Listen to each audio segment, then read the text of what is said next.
अंकिता इकडे सांगते की मी माझ्या बाबांना कसं फसवत होते, मी आत्ताही फसवते, पण बाबांना अजून मी ते कळूच दिलं नाही. तर ते बघूयात काय सांगते. तर इकडे अंकिता म्हणते की मी माझ्या बाबांना नारळ विकण्यासाठी थांबवत होते. आमच्याकडे खूप सारे नारळाची झाडं आहेत आणि त्यामुळे खूप नारळ लागतात आणि ते नारळ ज्यावेळेस विकायला जायचे त्यावेळेस त्यांना 15 रुपयाला एक नारळ पडायचा, म्हणजे ते 15 रुपयाला बाजारात नेऊन द्यायचे आणि त्यासाठी सुद्धा त्यांना खूप मेहनत करावी लागायची. ते बाजारात घेऊन उभे राहायचे, पण मला ते बघवत नव्हतं. म्हणून मी काय केलं, त्यांना सांगितलं की ते नारळ आहे ते मुंबईमध्ये पाठवा.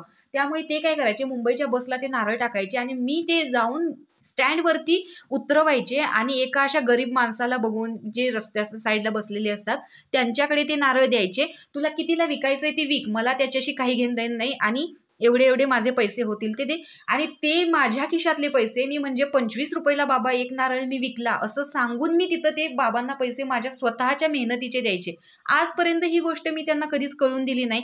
पण मला फक्त एकच गोष्ट हवी की माझे बाबा बाजारात विकायला नाही उभा राहिले पाहिजेत.